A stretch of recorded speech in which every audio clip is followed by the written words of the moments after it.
Video पसंद आए तो लाइक जरूर करें।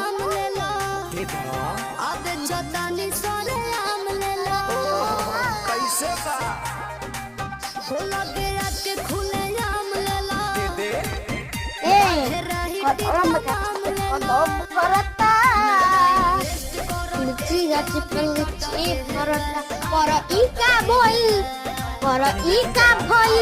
अरे आम गाची पलताम परता